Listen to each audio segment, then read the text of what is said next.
नमस्कार दोस्तों, आप देख रहे हैं विद्या गुरु और इस वीडियो में आपके लिए अप्रैल के सेकंड और थर्ड वीक में जो करंट अफेयर्स बने हैं उनको यहाँ पर हम डिस्कस करेंगे। सभी टॉपिक यहाँ पर करंट अफेयर्स के कवर किए गए हैं। इसमें सभी टॉपिक के साथ साथ इम्पॉर्टेंट क्वेश्चंस को डिस्क्राइब करके ऐसे बताया गया है जिससे कि आपको क्वेश्चन लंबे समय तक याद हो पाए। एक दो बार आप रिवाइज कर लेंगे तो वो क्वेश्चन भूलने वाला भी नहीं है। और साथ साथ स्टैटिक जीके भी उस क्वेश्चन का कवर किया गया है जिससे कि आपको अलग से उसका स्टैटिक जीके देखने की ज़रूरत ना पड़े। तो कंप्लीट पैकेज है ये, आप इसको अंत तक ज़रूर देखिएगा। आपको कंटेंट भी बेहतर लगेगा और क्वालिटी भी वीडियो की बेहतर लगेगी। तो उम्मीद करूँगा वीडियो आपको बेहतर लगे तो आप वीडियो को लाइक और शेयर करके ज़रूर जाएंगे। यहाँ पर किस टाइप के क्वेश्चंस अंदर हम आपसे डिस्कस करेंगे, तो यहाँ पे कुछ हेडलाइंस लिखी हुई हैं कुछ क्वेश्चंस की। जैसे कि पहली हेडलाइन है कि सीएम योगी आदित्यनाथ, जिन्होंने अभी जीरो पॉवर्टी स्कीम लॉन्च तो पहले ही कर दी थी पिछले साल 2024 में, लेकिन जीरो पॉवर्टी स्कीम का नाम अब किसी महापुरुष के नाम पर किया है।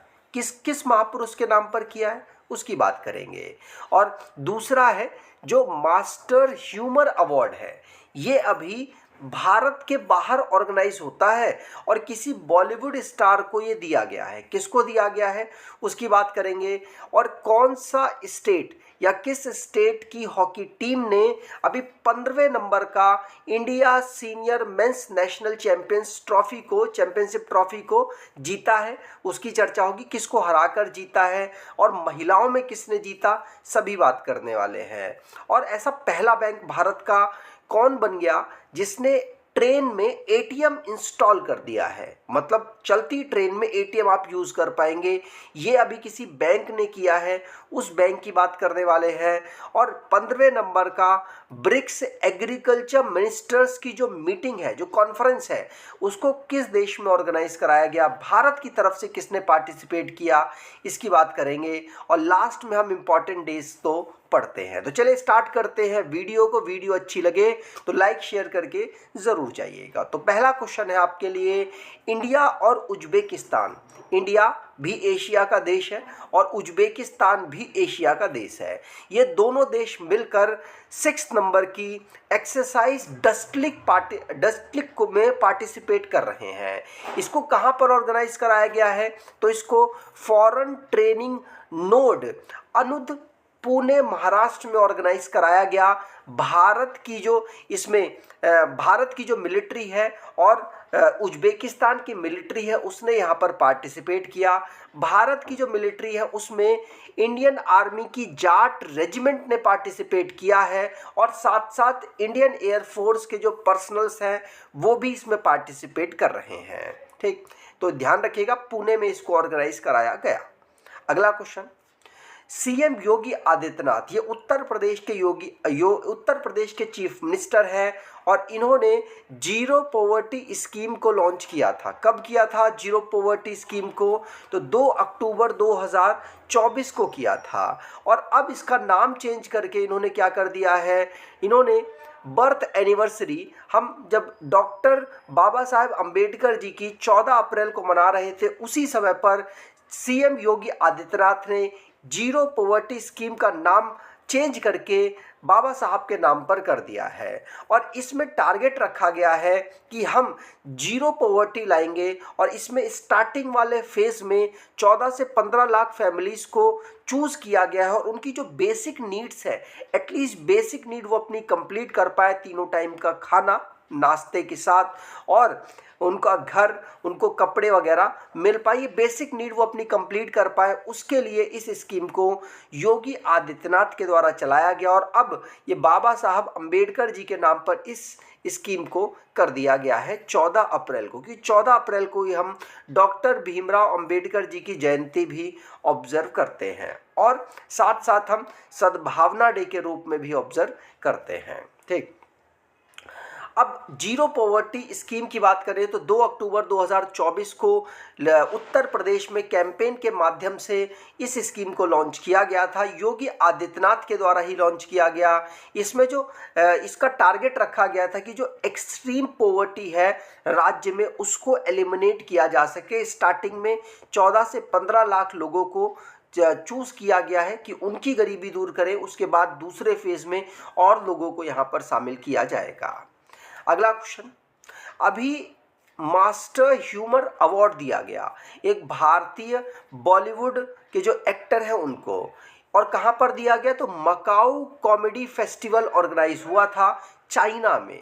वहाँ पर ही मास्टर ह्यूमर अवार्ड से सम्मानित किया गया आमिर खान को। आमिर खान की बात करें तो इनकी कई फिल्में जो भारत में हिट रही उससे ज़्यादा भारत के बाहर हिट रही हैं।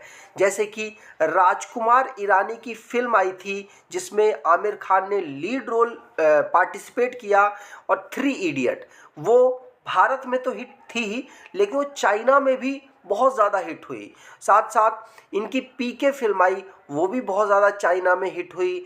दंगल आई, सीक्रेट सुपरस्टार आई, ये सभी की सभी फिल्में भारत से ज़्यादा चाइना में पॉपुलर रही, जिसकी वजह से आमिर खान की जो पॉपुलैरिटी है चाइना में बहुत ज़्यादा है। और इनको मकाऊ कॉमेडी फेस्टिवल में मास्टर ह्यूमर अवार्ड से सम्मानित किया गया।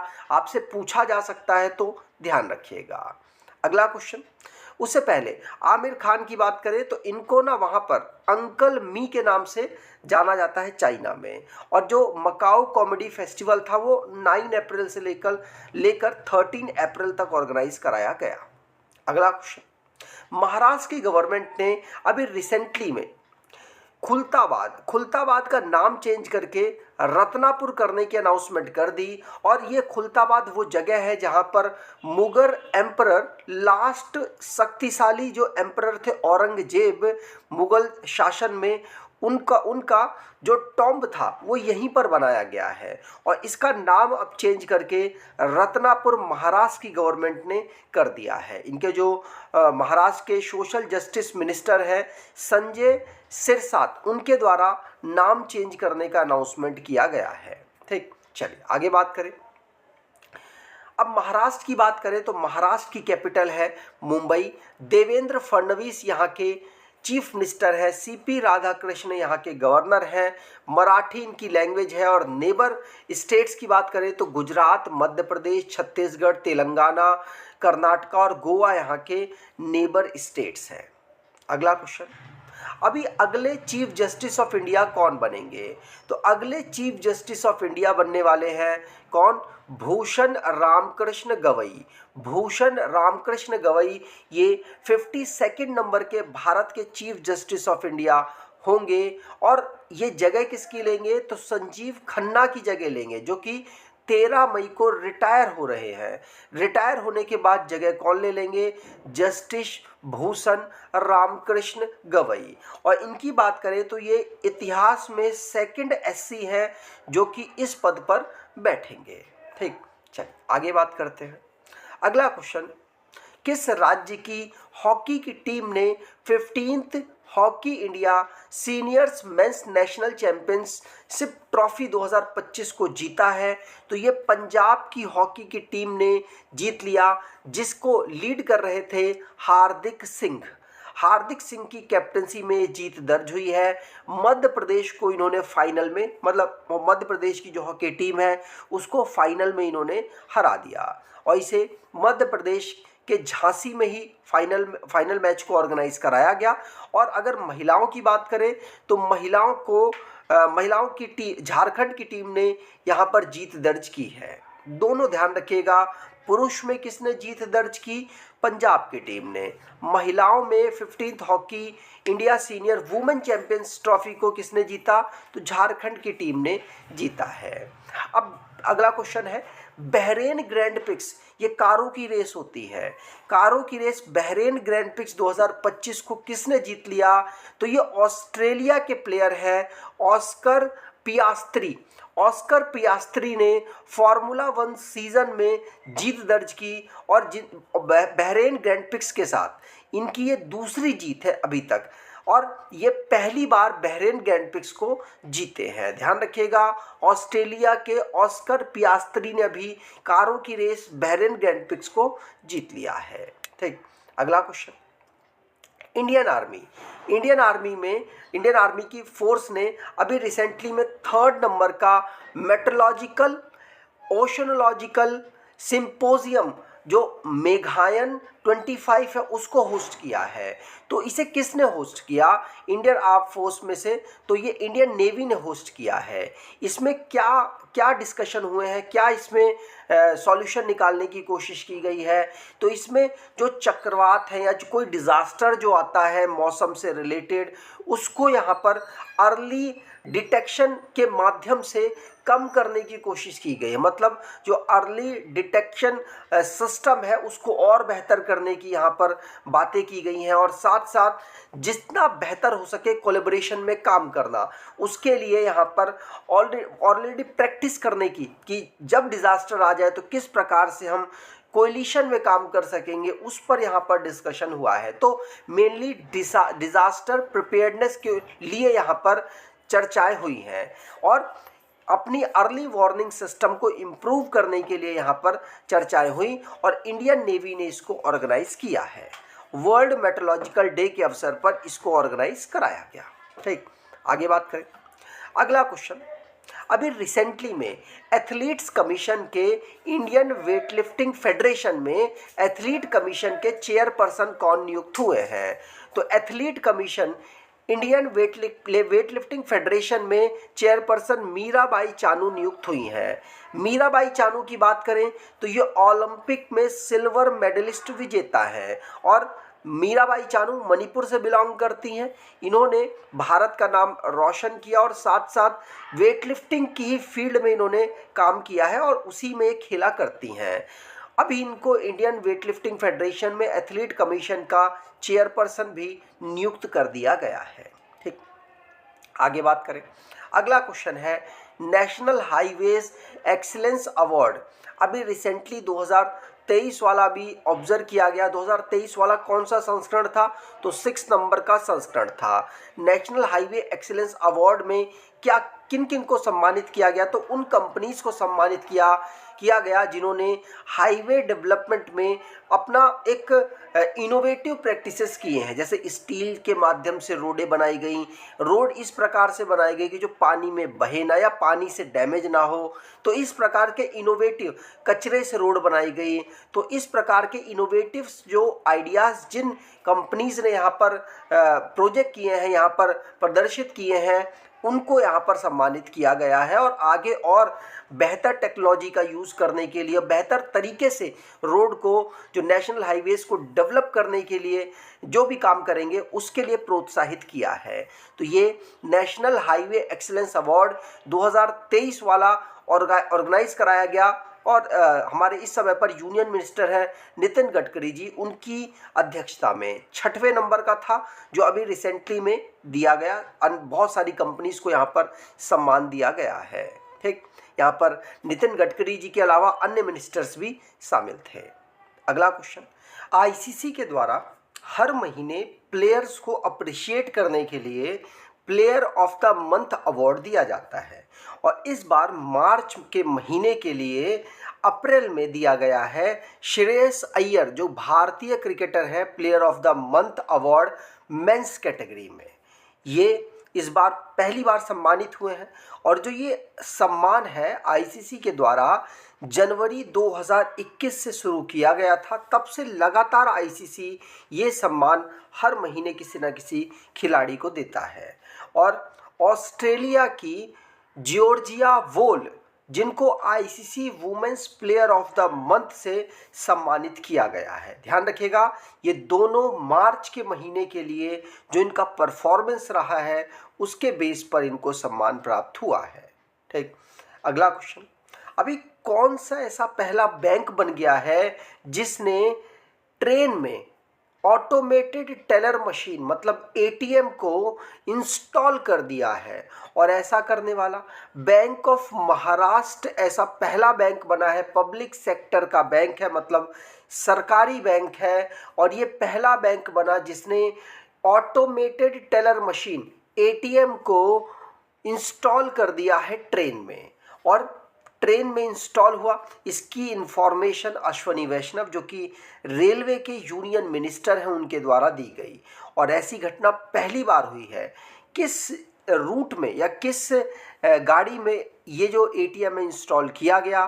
तो मुंबई मनमाड़ पंचवटी एक्सप्रेस थी जिसमें एटीएम को इंस्टॉल किया है बैंक ऑफ महाराष्ट्र ने। तो ध्यान रखिएगा, मोस्ट इंपॉर्टेंट क्वेश्चन है। अगला क्वेश्चन, अभी रिसेंटली में जो कलाम एंड कवच 2.0 है, ये क्या है? Defence literature festival.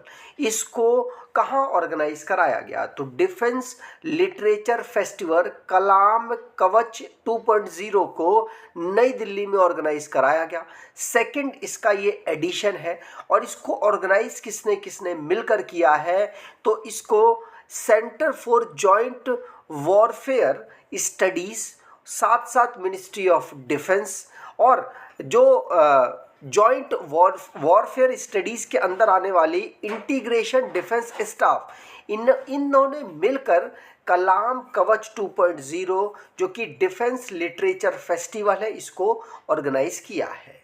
इसमें भारत को किस प्रकार से सेल्फ रिलायंट बनाना है डिफेंस की फील्ड में, उस पर यहाँ पर डिस्कशन हुआ और साथ साथ यहाँ पर कई किस प्रकार से हम डॉक्यूमेंटेशन कर सकते हैं उस पर भी यहाँ पर, मतलब जो कार्य किया है उसका डॉक्यूमेंटेशन कर सके उस पर भी यहाँ डिस्कशन हुआ है।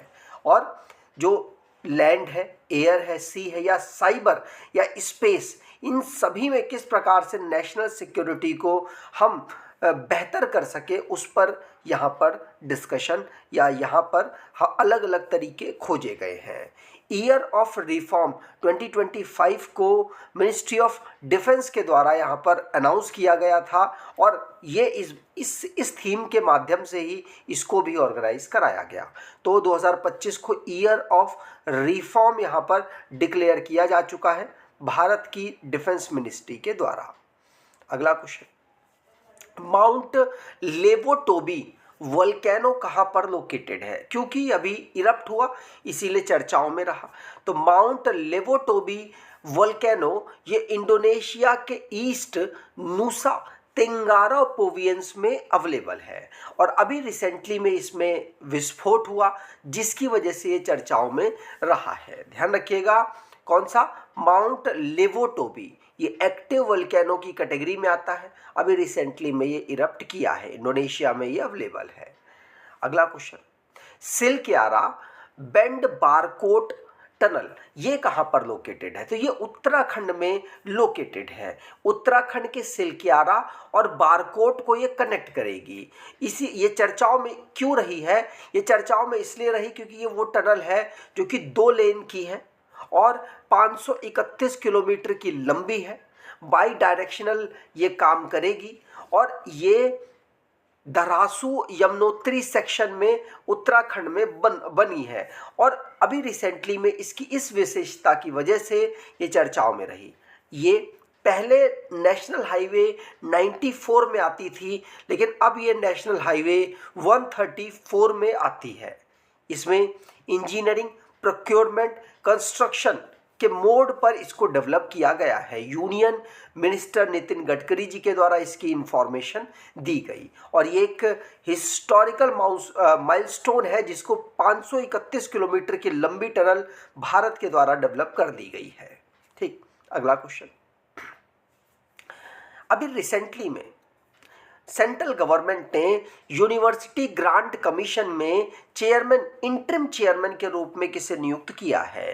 तो इंटरिम चेयरमैन के रूप में विनीत जोशी को नियुक्त किया है।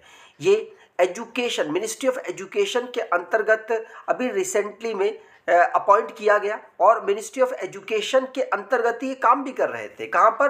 Higher department of higher education में सेक्रेटरी के रूप में, लेकिन अब इनको interim chairman university grant commission में बना दिया गया। क्यों बनाया गया? क्योंकि एम जगदेश कुमार ये अभी फॉर्मर यूजीसी चेयरमैन हो चुके हैं, ये रिटायर कर गए हैं। अब ये जगह खाली थी तो विनीत जोशी जी को अभी रिसेंटली में इंटरिम, जब तक कोई और नहीं चुनकर आते तब तक इनको बना दिया गया है। ठीक, अगला क्वेश्चन, रिसेंटली में जो इक्वाडोर के इलेक्शन हुए वहाँ पर इलेक्शन इस प्रकार से होते हैं कि जो चुनाव में 50% वोट मिलना चाहिए, अगर मिलता है तभी आप वहाँ के प्रेसिडेंट का चुनाव जीत सकते हैं। तो 50% जो वहाँ का 50% से ज़्यादा मतलब 56% लगभग वोट मिल गया डेनियल नोबोआ को इक्वाडोर में। ये इक्वाडोर में इस प्रकार से ये इलेक्शन जीत चुके हैं और ये साउथ अमेरिका का एक देश है। यहाँ पर अब डेनियल नोबोआ प्रेसिडेंट के रूप में नियुक्त हो गए हैं, ये शपथ लेंगे। और इन्होंने अभी रिसेंटली में अनाउंस भी किया था अपने कैंपेन के माध्यम से कि हम अपने देश में डेथ रेट को कम करेंगे, क्योंकि बहुत ज़्यादा नशे की जो पदार्थ है वो यहाँ पर यूज़ होते हैं, जिसकी वजह से युवाओं की मृत्यु होती है। उस रेशो को ये कम करने की अपने कैंपेन में बात कर रहे थे। तो इक्वाडोर में डेनियल नोबोआ चुनाव जीत गए और अब ये अगले वहाँ के प्रेसिडेंट होंगे। साउथ अमेरिका का ये एक देश है। अगला क्वेश्चन, 15वें नंबर की ब्रिक्स एग्रीकल्चर मिनिस्टर्स की मीटिंग कहाँ पर ऑर्गेनाइज हुई? तो 15वें नंबर की ब्रिक्स एग्रीकल्चर मिनिस्टर्स की मीटिंग ब्राज़ील में ऑर्गेनाइज हुई है। 17 अप्रैल को इस मीटिंग को ऑर्गेनाइज कराया गया, जिसमें भारत की तरफ से शिवराज सिंह चौहान जो कि यूनियन एग्रीकल्चर मिनिस्टर है, इनकी लीडरशिप में इंडियन डेलीगेशन यहाँ पर गया था। और ये जो कृषि है, जो एग्रीकल्चर है, उसको किस प्रकार से बेहतर किया जाए उस पर यहाँ पर ब्रिक्स देशों ने डिस्कशन किया है। पहले ब्रिक्स में 5 देश थे, अभी 6 और इंक्लूड हो गए, तो टोटल इसके 11 मेंबर्स हो चुके हैं, जिनमें भारत भी शामिल है। अब इस जो मीटिंग है इसकी थीम क्या रखी गई? तो promoting inclusive and sustainable agriculture through cooperation, innovation and fair trade among BRICS nation रखी गई है, ध्यान रखिएगा। आगे बात करें, अगला क्वेश्चन है, इंडिया और यूएई इनके बीच में एक मीटिंग हुई, जिसमें ये डिसाइड किया गया कि पहली ओवरसीज कैंपस IIM अहमदाबाद और IIFT का खोला जाएगा।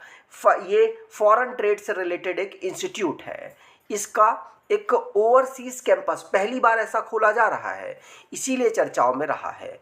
तो यूएई के दुबई शहर में इसको खोला जाएगा। यूएई के जो क्राउन प्रिंस है शेख हमदान, ये भारत की विजिट पर थे, उसी में ये डिस्कशन और जो हुआ, जिसमें फाइनल ये हुआ कि हम ओवरसीज पहला कैंपस IIM अहमदाबाद और IIFT का खोलने वाले हैं।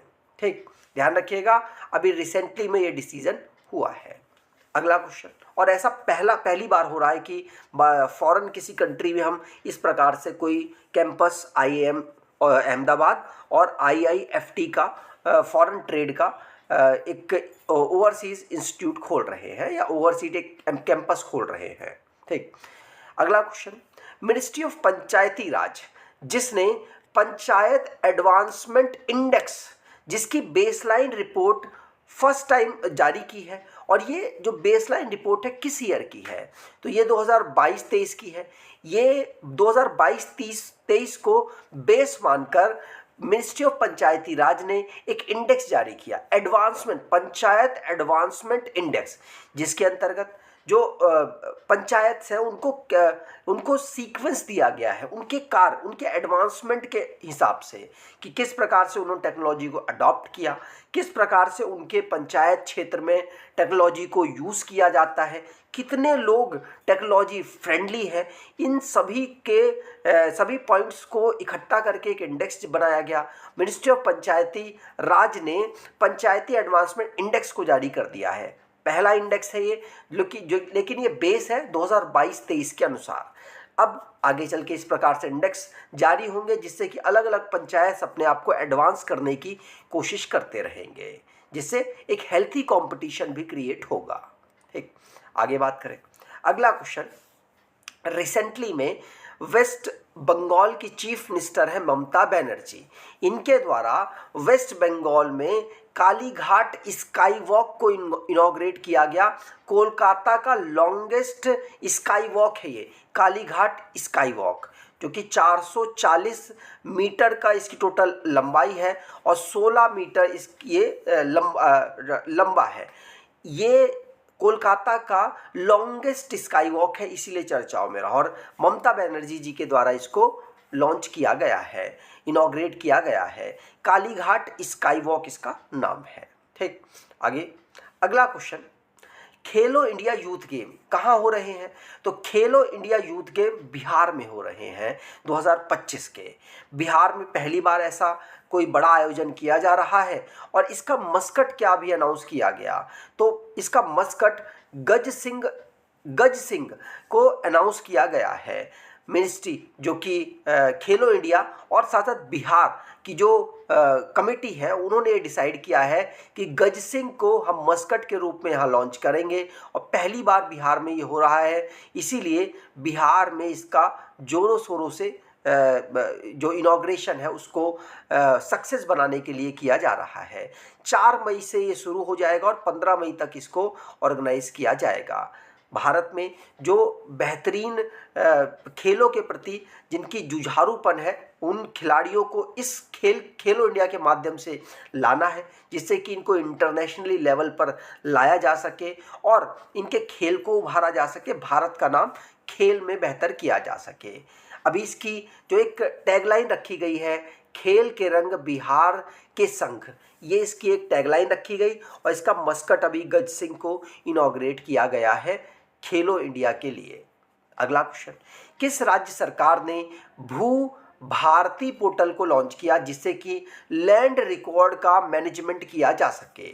लैंड रिकॉर्ड के मैनेजमेंट के लिए भू भारती पोर्टल को तेलंगाना गवर्नमेंट ने लॉन्च किया जिससे कि रिकॉर्ड को मैनेज किया जा सके सिंपली और ट्रांसपेरेंट तरीके से, और साथ साथ जब कोई चाहे अपने रिकॉर्ड को निकालना तो आसानी से असेसेबल हो सके।